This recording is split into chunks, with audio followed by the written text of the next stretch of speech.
Ladies and gentlemen, this is the main event. Fight fans worldwide, you've tuned into the #1 undisputed boxing podcast today. This is the Boxing Breakdown.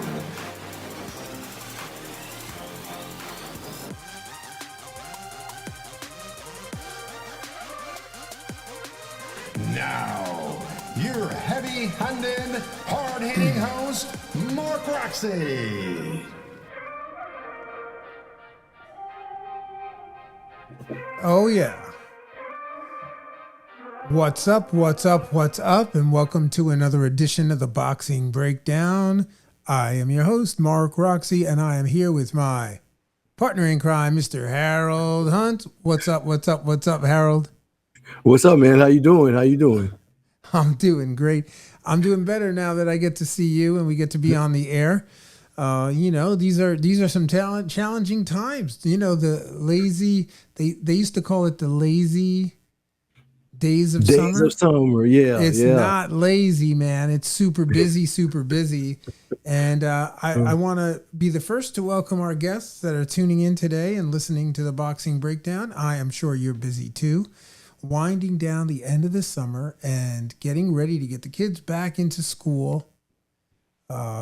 Everything starts to, matriculate back into September. And,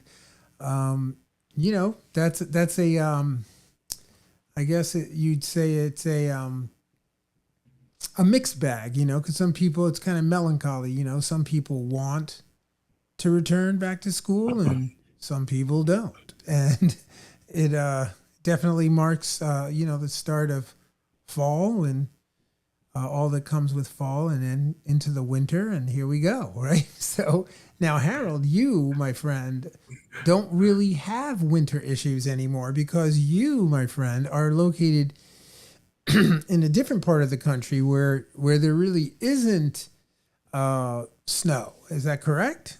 Yes, I am in Florida. Yes. And it is warm and it's nice and it rains all the time. I don't care. Well, I mean, I like the kiddies and all that, but I ain't ready to see no school buses all in the way, all of that. So Mark is very nice saying the kids are going back to school. That's no, they in the way. Yeah. But yeah, I'm here, there, and I'm glad the kids are going back to school. It's good for them. Well, let me tell you something, Harold. There's something else that's happening in September. And let me be the first to tell you all that this year, September, marks the 8th annual Atlantic City Boxing Hall of Fame Awards and Inductions Weekend, Harold. It's this weekend. I mean, it's September 27th through the 29th. It's being held at the Hard Rock Hotel and Casino in Atlantic City. And man, there are some amazing people that are being inducted this year. The class is outstanding, man. So I just came from Atlantic City today, and we had to walk through the venue, and we were looking at things, and all I can tell you, if you've never been to the Atlantic City Boxing Hall of Fame, you need to go. It is one of the most, if you're a boxing fan, it's one of the most iconic, amazing experiences you're ever going to have. It's a 3-day event. There's just every boxing luminary you can think of is there. And this year there are people like Tyrone Mitchell Frazier who will be inducted. There's Shambe Mitchell. There's Paul Williams, Sergio Martinez. And you got all the greats, Roberto Duran, and the list goes on and on. James Toney, they're all there. And you want to get autographs, you want to get a chance to be in their presence. This is the event you want to be at. I can't tell you enough how great it's going to be. And the other thing is, there's going to be a boxing event that takes place that coincides with the Atlantic City Boxing Hall of Fame weekend. And that boxing event is taking place on Friday evening and it's going to be outstanding. It's presented by Hard Hitting Promotions, so that's going to be an outstanding a night of boxing. I don't, if you want to know who's fighting, go check out their website, hardhittingpromotions.com, and you can see the amazing card that they have assembled for that night. It's going to be really good, Harold. Yes, we were there before for a Hard Rock production. It was excellent. We had a good time. Yeah, man. I'll be there this time too. Hey, Harold, they also have this thing called the fan experience. Did you go to the fan experience when you were there last time? I missed that. Okay. So the fan experience, what they do is, first of all the celebrity fighters and folks are there, and they are signing, everything from gloves to robes to pictures and Babies. and you can get up close and personal with them and talk to them, and they're just so personable, and it's really a great opportunity for fans to interact with former world champions, multiple division world champions. It's just really, really, really an amazing event, and I'm just, I guess you can tell I'm a little excited. James Buddy McGirt's going to be there. So many guys. I mean, I can't even. James Buster Douglas, he'll be there. That. Who else? Howard Davis Jr. Everybody. Mark, we got to talk about the fights. Yeah, I know you want to talk about the fights, man. Yeah. Listen. Oh, I can't wait, bro. You're going to be there, right? Yes. Okay. So, all right, let's get into the fights then. Let's talk a little bit about the fights. Okay. You, my friend, have been doing a lot of boxing trolling and really paying attention. Yeah, it's my life. Everybody listen. For those of you tuning in, Harold Hunt's life is boxing. He eats, sleeps, breathes boxing. Amongst other things, but I do consume this quite. So listen, Harold, tell me, let's talk a little bit about, and let's share with the fans a little bit about this Christian Mbilli fight against Sergio Derevenchenko. You had a lot to say about it offline. Let's go. Well, fans, as you know, Mbilli is the next apparent for Canelo. He's undefeated. He's out of France. He's got a good backstory, the usual backstory, and he knocks a lot of people out. For me, he squares up too much, and he'll get hit a lot by Canelo. But up until this point, he's very powerful. He's walking over people, so you may want to look at some footage on him. He's got a nice little character. He speaks broken French, so it's palatable to the advertisers, and everyone can understand what he's saying. So he's got the knockout record, and I think he's a pretty good fighter, but I don't think he can beat Canelo at this time. As far as his fan base is concerned, he got some oomph over in France, Mark. I don't mean to run over that, but he can sell in France. So if they do it over there, Canelo go over there, it could work.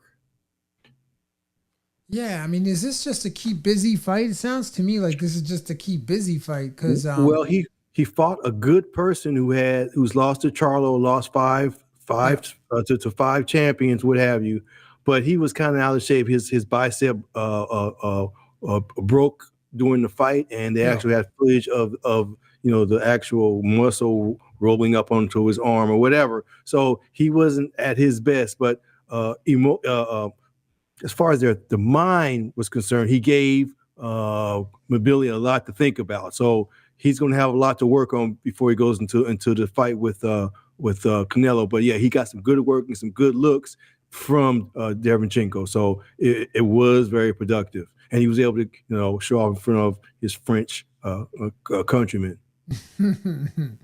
Well, he's in for it with Canelo because the one thing, folks, if you haven't seen Mbilli fight, the one thing that he does is he drops his hands quite a bit, and he squares up as Harold mentioned, but he also walks straight forward with high guard. You know, I mean, at least he did that with Derevenchenko. I don't know why All his fights, that's his MO. Yes. yeah, like why his game plan is to just walk forward with no defense, by the way. Because while he's throwing, he's dropping both hands. And, you know, Canelo's going to make him pay for that. That's not going to go well for him. I mean, you know, I don't know. Canelo will likely carry him for the majority of the fight just to carry him. Optics. So he gets the airtime, yeah, for the airtime and to give the fans what they want to see, which is him. But at the end of the day, you know, I don't really see this fight as a marquee fight, if you will. And I also will say I really don't see it as a marquee fight. Two continents are coming together. Canelo never has been overseas. He doesn't like to go overseas. Going overseas for the first time, King Canelo is going overseas. He's going over to the only person over there they feel like can even give him any kind of fight. Yeah. The whole world wants to see this. I think it's two kinds, not just on our shores. It's worldwide. Wow. Well, I don't really. This fight. Look, I understand that, and I just don't see Mbilli having the skill set that is necessary to square off against Canelo, especially in the pocket. I just and the other thing about Mbilli is that he's a come forward fighter, right? So you come forward with a come forward fighter, that's fireworks. So to your point, it will be an interesting fight for however long it lasts. It'll be fun because you know he's going to stand in there. He's never been beaten, so Canelo's going to be hitting him with some clean, beautiful stuff. Pop, pop, pop, pop. But he's going to keep coming forward because, you know, he's this warrior kind of type dude and all that. Yeah. Now, when Canelo breaks his will, we got to see how he rebounds from the next fight. Because Canelo will break your will. He'll break your will. He will. Yeah, no doubt. And when you get your will broke, how do you recover? And right now, the way he's coming forward, he gonna get his will broken because he just doesn't have he doesn't have anything else, you know, to protect himself with.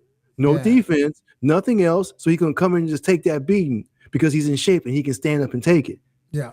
No, I mean, look, it's definitely a worthy fight to watch. I'm not saying it's not. I just simply is. It's great. Yeah, I just don't.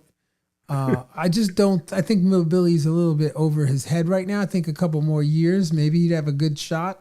Well, but right now, he's gonna take this life-changing money, take his life-changing butt whooping, and hope he can live. He can learn from it, and you know that's how it is. You get certain passes, but we gotta talk about Canelo and Berlanga. That's a whole nother. Imagine, Mark, the whole world knows you gonna get beat up. The whole world knows it. Yeah. No. I mean that's how do you rationalize that? How do you go to the press conferences? How do you do the promotion and the marketing? How do you do it? Do you make yourself illusion? Now, Mark, you are on your side and you know what the mindset of a fighter has to be, and I'm sure Berlanga has that. Okay, I'm not discounting that. Yeah, I mean what we know what we know about Berlanga is that Berlanga is a believer. Berlanga is a believer. Edgar Berlanga is a believer in his skill set. I think that Berlanga can sell the fight. You know, I think that you know, if anybody can sell a fight, it would be Berlanga. So, you know, I mean, I like the fight. I think sometimes you know, this is an interesting one because this is a Caleb Plant rerun. Yeah, well, Caleb Plant is right in the mix. He's right in the video. You know, he's everywhere Berlanga is. You know, Caleb Plant is talking smack, and Berlanga's throwing it right back at that last press conference that they did. You know, Caleb Plant and Berlanga almost had a fight themselves. You know, and then Canelo came out and he was like, "Look, don't worry, Caleb Plant. I will take care of this guy for you." You know, so it's like 2 against 1. So it's Berlanga against the world. Yes, that's true. But he's lining up another fight with Plant. I mean, their fight with Plant would be nice. Wouldn't it be a nice fight between those two? That'd be nice, you know. And I could they see both that again. And they both get to be forgiven to losing to Canelo, as Yeah. Canelo was forgiven for losing to Floyd. That kind of thing. So take that butt whooping and go forward. Meanwhile, you guys can make good fights together. They may have a trilogy, Yeah. Mark, with belts or without belts. Well, it doesn't. I mean, at this point, this is the kinds of fights that I really enjoy watching because, you put a Canelo or you put a Plant against Berlanga, and what are you going to get? You're going to get you're going to get that fan base that Berlanga brings. Yeah. Okay. You're going to get the fan base, obviously, because of the nationality of Plant. You're going to get that. Then you're going to get the black fighters who love his style. So you're going to get that. That comes in, then he's got the wife and all of that kind of stuff. That's just what our culture is. So therefore, that's a huge marketing, and he can fight. Yeah. And he can fight good enough where Berlanga won't knock him out because he's slick enough for that. They can go the distance. It'll be ebb and flows or whatever, and it'll be nice. I don't see Plant knocking Berlanga out, but I see him, putting some good stuff on him. And Berlanga could possibly knock out Plant, but he's way too smart to even put himself in the position. Even when he's hurt, he's not going to be vulnerable. Plant is a good fighter, bro. Plant, right? And after that fight with Canelo, that last fight that they had, he's just gotten better and better. I think he's a good fighter. He's got a good ring IQ, sharp fighter. So Canelo didn't give him no power, and that doesn't change. Maybe his application to the sport is better because of what have you, but he still don't have no power. So tell me about that. Tell me about that. What do you mean? So the loss to Canelo doesn't really impress me. Cerebrally it does, yes, but yeah, he's gonna be better, but he's not. He's gonna have any more power. So that still doesn't change where he is to me. Yeah. No, I heard that. But he was technically perfect before, though. I've seen him live several times. He's perfect to me. Perfect. I mean, if he just had a little hammer on him. Yeah, but look, Canelo has those nice, crisp, short shots, right? So those short shots against, Mbilli. Yeah, I just keep going back. Those crisp body shots and those left hooks, the left hook alone, right, and the body shots alone with a guy who's slow to get his hands back. Ooh. I just keep seeing the fight, Harold. I can see it happening. I can see Mbilli slide to the floor and grab that side and just, I don't know. Hey, no disrespect. I mean, everybody has a chance, that's why it's boxing. You never know. The most beautiful sport in the world. Yeah. Anything can happen. It's unbelievable. Correct. And that's why we love it. Okay. What was the next one, Mark? Because we got some good stuff. Yeah, man. So we wanted to talk a little bit about Vergil Ortiz versus Boachuk. Boachuk. Yes. Boachuk. Yeah. Let's talk about it. I was calling him Bo all night because I talked to a whole bunch of judges. We all call each other, and if we ain't working, we on the phone with each other. So we were talking about this fight the whole night. Man, this fight right here, Vergil winning. I would like to think so. I'm sure the fans were going to say one way or the other, but everyone went in thinking Vergil, he was just going to just smash this guy, and it didn't happen like that. And he was forced to do other things, but it was a back and forth and back and forth. It was beautiful. Vergil showed that he has a little more than just he can pop you and put you out of there. He's got a little stand in with him, but he was a little out of shape, just enough where he had to really kind of fight for his life, but he didn't get his will broken, and he didn't break the other boy's will either. So we still got some good fights, not necessarily between them two, but as they go ahead. So, but now we know Ortiz is vulnerable. So now we look at everybody else in his division, and we know that he can be beat just by that performance. Yeah. Well, that fight, tail of the tape, right? Tail of the tape on that fight is that Boachuk he's 29 years old. He was 6'0". He is 6'0", and he's 153 pounds, right? 73-inch reach. Ortiz is 26, so he's obviously the younger one, and the shorter one at 5'10", a couple inches shorter, and he's the same weight, 153.8, and the reach is he's got like 2 inches less reach, so he's 71 inches versus 73 inches, and so that explains a lot of what happened in the fight. I'm not saying that that's all that happened, but Boacek, not a bad fighter. No, Not at all. He only lost one fight. I know. Yeah. And it was a knockout. No, it wasn't a knockout. It was a decision. Yeah. His record's 24. Well, it was 24. 24 wins, 1 loss, 23 big wins coming by way of knockout. And then Vergil Ortiz is 21 wins, 21 KOs, no losses. All of his big wins coming by way of knockout. So no, he's 22 and now he's 22. No, 21. Going into the fight. Oh yeah. That was their records going into the fight. Right. And that's what was so great about it. Yeah. Because we didn't know what he had if someone pushed him. We didn't see nothing. We haven't seen nothing. And he got pushed and he showed he had something. So him in shape. Yeah, I would be happy with that situation for sure. Right. Him in shape would be just great. So what we got? What's the next one? No. I just wanted to touch a little bit more on that fight because early on in the fight, in the first couple of rounds, I loved the way Ortiz was using the jab until he got dropped. I guess he got dropped there, and they called it a slip, but he actually got dropped in the first round. Yeah, he did. He got touched up. He did. And they called it a slip, yeah. So, yeah. Anyway. But the right man did win the fight. The right man did win the fight. You can't say, "Oh, it was a travesty." It worked out good. Yeah. Wow, for one side. All right, so let's move it up. Let's move along here. Okay, let's get into little Crawford. Crawford.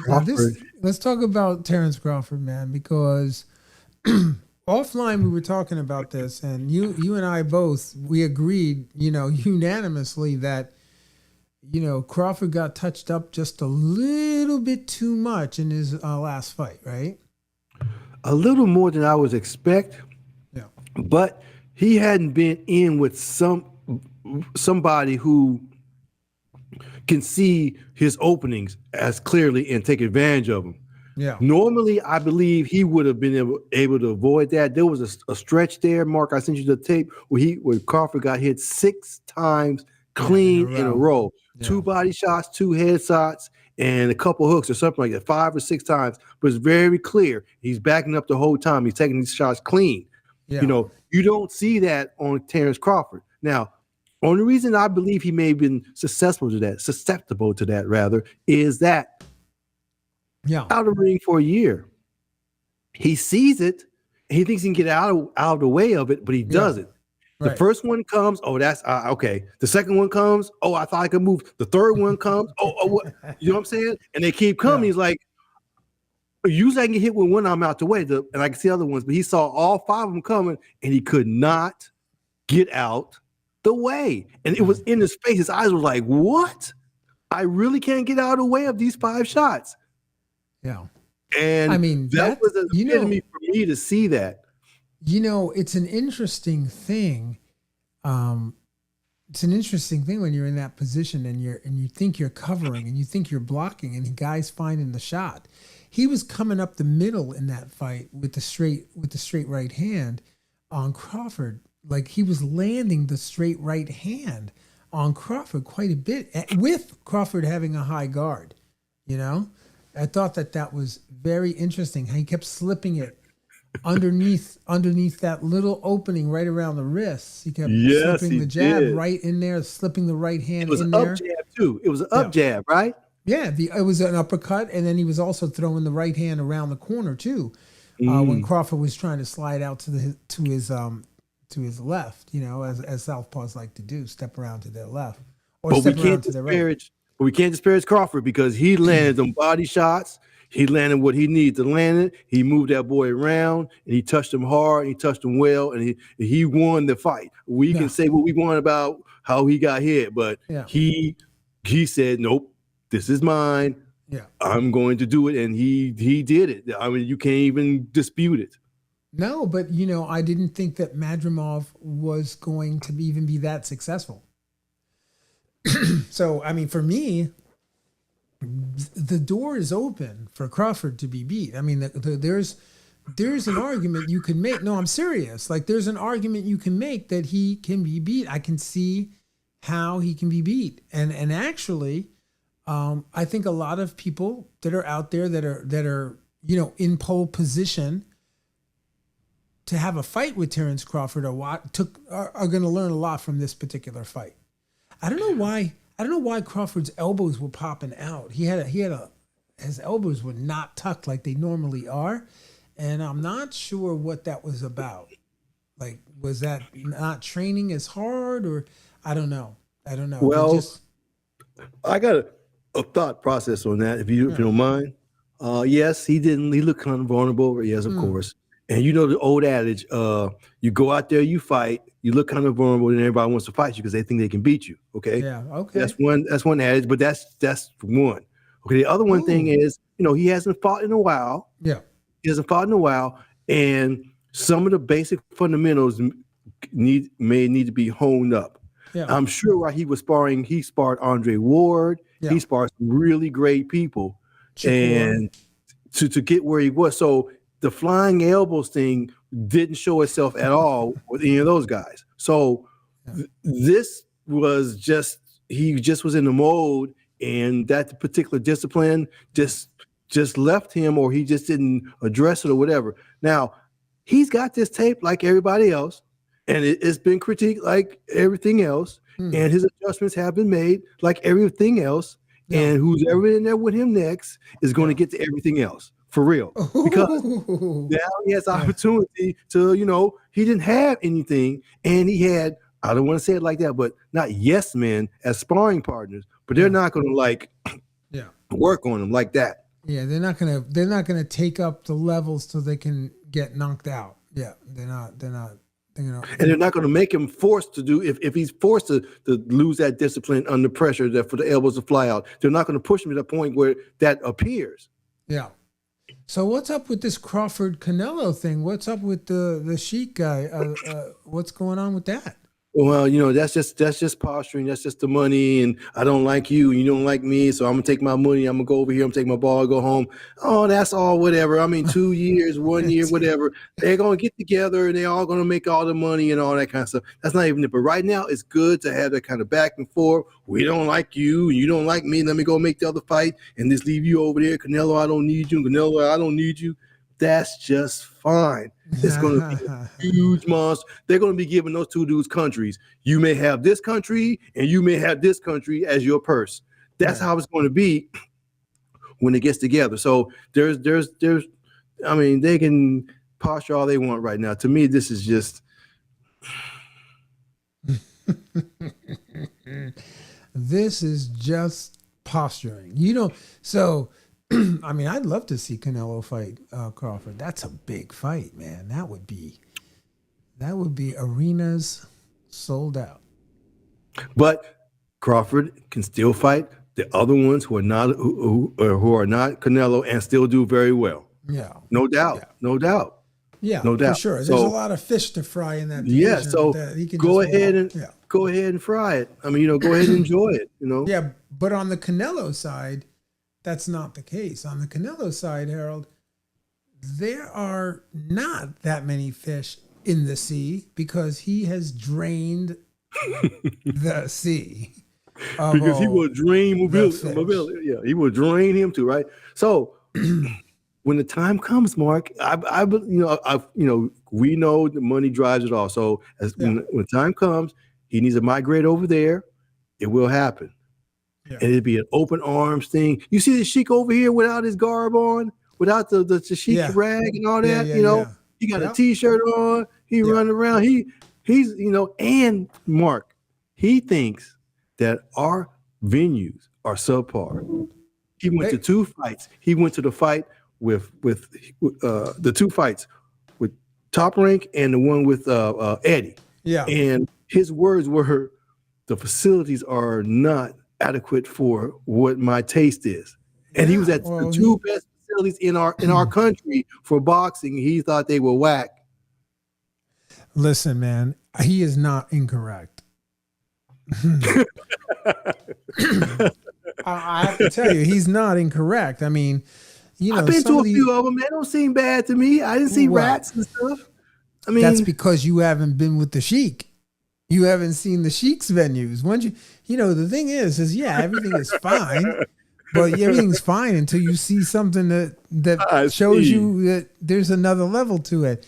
I mean, these places in the Middle East and these places that are, in other countries, Egypt, these other countries that, I mean, it's just a whole other, these soccer stadiums. Right? Yeah, these soccer stadiums that are built with real oil and, deep oil money, rich people are behind these types of projects. And so, and even over in Europe, you go through Europe, you go to the United Kingdom, to the UK and stuff. And some of these venues are just outstanding, and it just is in America. There's no barrier to putting on a fight. So you can hold a fight in a 1,000-seat arena and, that's great. But these guys are doing 80,000 units and packing in stadiums and, so it's just, there's levels to this. There's just like there's levels to boxing. There's levels to promoting. And there's, the Sheik knows not what he said.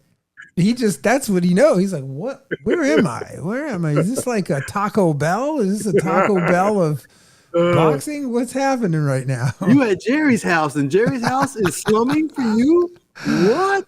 Oh, I get that. Well, I don't have the baseline to understand, but you have been there, you have seen that, and I understand that. Well, that's what he was saying. So either he's going to continue to have stuff over there, or he's going to come over here and upgrade our stuff, right. However it's going to be. But it's just a wonderful time in boxing for us right now. And, it's just great. I mean, we are so... It don't make any sense. Yeah. I know, man. So listen, we got some fights coming up, bro. We got a lot of fights. We got the I guess Jared Hurt's going to be fighting. He's back in the ring. Right. He's fighting Wednesday right up the street from me at Pro Box. Against Jellison Rosario, right? Yes, that's tomorrow night. Yeah. Gary Russell supposedly has a TBA on that same card, which is in Plant City. Yes. Right. You've got that. Who else is on that card? Anybody else we know? I'll be attending that. Yeah. So there's Tristan Galasian versus Rennie Viamont. That guy's fighting. So there's also, that's in your neck of the woods. Don't spectate. I'm not working on spectate. Mexico City. What? I want to see Hurd. He hasn't been around in a while. Floyd Mayweather is going to fight John Gotti III in Mexico City. You heard about that? No, that's not even the conversation I want to have. All right. Okay, let's skip it. Okay. Vergil Ortiz is going to fight Rodrigo Damian Cowora. They already have that set. That's happening on the 24th of August, right? Yeah. Yep. Yeah. So, there's a bunch of fights. There's a fight in Philadelphia coming up, right? Nair Albright is fighting Chris Colbert. That'll be Chris Colbert back in the ring. Yes. It's been a couple of years since he's been in the ring, since that devastating loss. No, he had a fight. Remember, he had that fight, and he won that fight. He won. He got knocked out, and he came. His last fight, he won his last fight. If you look at his record, and he had a little press conference, and he was very happy. And he didn't win. I think it was by decision or something like that, but he did win that fight. He's coming off a win. All right. Well, good for him. He's back in the ring. Yes, he is. So I mean, there's just a multitude of fights coming up, man. In August, There's some fights in Australia. Nikita Kostazou, I guess someone related to Kostazou. You know who that is? Yes. Is that the cousin or who's that? That's the son. That's the son of. Well, he's fighting. He's got a 10-rounder junior middleweight championship. So he sure does. yeah. Boy, he loses and gets another title shot. How about Elijah Pierce? Elijah Pierce is going to be fighting on August 30th in Atlanta, Georgia, in his hometown, right? Atlanta, Georgia. He's fighting a guy named Jose Sammartino. It's a 10-round junior featherweight championship. Yes, and Boxing Breakdown fans, I will be there, and I will get some footage from this gentleman, and we will post it on our show. This is the first time I've ever tried to do that, but we're going to do it because I'm going to go down there and talk to him. So if you have any questions you want me to ask him, let us know. We'll put it together, and I'll come back, and he'll have asked some of you guys questions, and maybe we can go out later on and pick up some interviews from fighters that you guys are interested in. Yeah, I can tell you, Elijah Pierce is an interesting fighter. Very awkward, southpaw, very unconventional fighter, but gets the job done every time. Got such an awkward style, very hard to match up and beat him. He's a tough fighter. He's definitely a someone to watch in that division. So I would just tell you if you are listening and you want to peek in on a fighter, check out Elijah Pierce. He's a really, really interesting fighter. Inoue is fighting against. He's fighting TJ Doheny. TJ Doheny? Yeah. Yes. Yeah. Please watch that fight just so you can see the purity of the sport. See how it's done. Now, he does have a killer instinct, of course, but he's like a piranha. Little bites at a time, until you're gone. And that is a style that you can enjoy, because those shows are on early in the morning, Japanese time. So you got to watch. So you got to get up early. Don't go to work that day or whatever. And you get your little coffee and whatever, because he's going to give you at least 7 rounds, but they're going to be really technically brutal.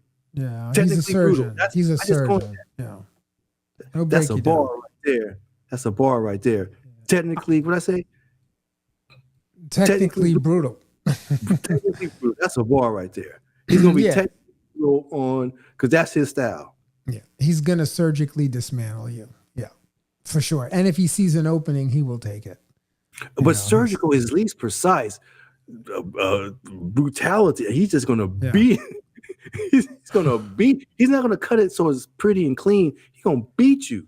Harold, there are some surgeons. Surgical. There are some surgeons that are not, that will they will make a debauchery of your face. They will destroy you. I mean, I don't know if I'm not even going to name any superstars, but y'all know who I'm talking about. There are people out there that should not have had plastic surgery. They got it and they look like some sort of Play-Doh doll. I don't know what it is. Yeah, and you can't reverse it. Yo. That's the craziest part. Check out that missing your lips. Yeah. Oh my God. Oh, hey Harold, Anthony Dubois is fighting Anthony Joshua. I didn't want to forget that. That's September 21st out there in the UK. Yeah, but we got a little run up on that. But just quickly off the top, Joshua can hit him and he'll go away. Yeah. I don't believe that the boy can actually hit him and put him away. So it's a one-sided fight as far as I'm concerned. I think Joshua has a good enough chin to withstand whatever clean shot he gets from the other guy, and he'll turn the other guy. He'll turn him off. Yeah, it'll be interesting. You never know with these guys. I tell you what, these heavyweights nowadays, sometimes they come in, they do a great performance. Next time you see them, you're like, yo, what just happened? Yeah, but it's the delivery system. The delivery system that Joshua has is going to get to the mark way faster than what how did I pronounce his name? Dubois. Dubois. Yeah, he is just a delivery system. They both got the power, yeah, but he's going to deliver it way before Dubois can even, he just doesn't have that to deliver it like that. Right. That's what I'm saying. He'll get to him before he'll, and if he does get to him, it won't hurt him. I think he'll get to him and it'll be gone. It'll be gone. Yeah. Well, I mean, Joshua should do the job. I mean, but you never know. The Anthony Dubois, Dubois, they're both good. Let's see. That's an interesting matchup. And okay. Another one is, listen, I can't say he's good. I can't. I can't. I've watched 10 of his fights. I can't say he's good. There's a world title fight coming up that's of note, and that is Alicia the Bomb Gardner. In a strange venue in Atlanta in a film studio. She's doing this fight in a film studio. There's no one in the card. Yeah. Right? That's odd. And it's in Atlanta in this but it's innovative. It's beautiful. It's out the box. It's beautiful. I'm not hating. I'm just saying it's one fight and so it's gonna be this is just gonna be something special. Yeah, it's interesting. I mean, they're definitely thinking out of the box. That's for sure. So I'll be interested to see that fight because Alicia Baumgardner is she's fighting a girl named Delphine Person. I've seen her fight before, so that should be interesting. I of course, I would have to say that the champion will come out victorious, but Baumgardner will dominate that performance, I'm sure. Arthur Beterbiev world title fight against Demetrius Bivol, 12-round WBC, WBO, IBF, WBA light heavyweight unification. Pardon me. Yes, that's going to be. That could be stale because it's been post for this, for that, for this, for that. Both of those guys could be just stale. Yeah, well, overtrained. Jake Paul versus Mike Tyson, November 15th. That's something I don't want to discuss either. I know you don't, but this is my guy, right? So Mike Tyson, I don't, you know what? Mike doesn't, Mike's let. Yeah, we don't have to go there. We don't have to go there. If he didn't fight, I would love him just the same. I don't really need to see him fight. I just need to see him, right? I don't really care if he's fighting or not, but Jake Paul versus Mike Tyson. I know the fans want to know. It is because everybody that I see today, I was in Atlantic City and like 3 people asked me, "Yo, when is that fight happening?" So it is happening November 15th, 2024, 9 p.m. Eastern Standard Time, 2 a.m. UK time. It's in Arlington, Texas, and you're not going to believe that it's going to be live on Netflix. So yeah. That's an interesting play right there. That's opening up the can of worms right there. And then of course, okay, last thing, and then we're gonna wrap this show up for the night is world title fight Alexander Usyk versus Tyson Fury rematch, 12 rounds. WBC, WBO, WBA, IBF heavyweight title is on the line. That's and you know what's going to happen. Yeah. You already know it. So, shall I or shall you? Which one is going to tell what's going to happen? You tell. No, let them hear it from you. From you. I'll tell. Tyson will win. It will be very boring. He'll keep him on the outside. He won't engage with him. He won't be cocky. He'll win on points. Yeah. Then we got to suffer through a third one. Oh my gosh. Because that's what he does. So the third one, I don't even want to think about it because I don't know who's going to be slipping at that time, who won't be slipping, whatever. But we know there's going to be a second fight and Tyson will win the fight. All right. Well, let's see if what you said comes true. Ha! We'll find out shortly, won't we? Harold, ladies and gentlemen, listen, all I can say is it's been a pleasure to be with you. Harold's prediction is now in the books. We are going to know what happens on that night. So Yeah, can't wait to see it. You know, December 21st. Yeah, December 21st. It's live on DAZN, pay-per-view, ESPN, pay-per-view, and payperview.com.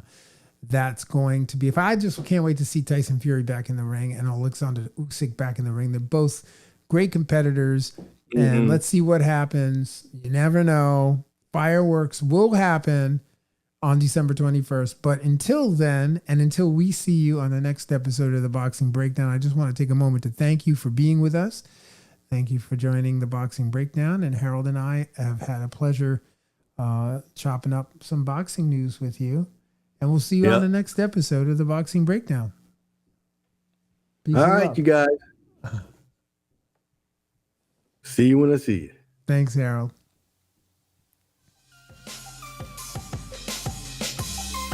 Fight fans, join host Mark Roxy and special guests as they break down all aspects of the boxing world, including news, business, management, training, promotions, fan reactions, upcoming events, matchups, future boxing stars, title fights, state of the boxing world, and all the stuff you don't see when you watch boxing.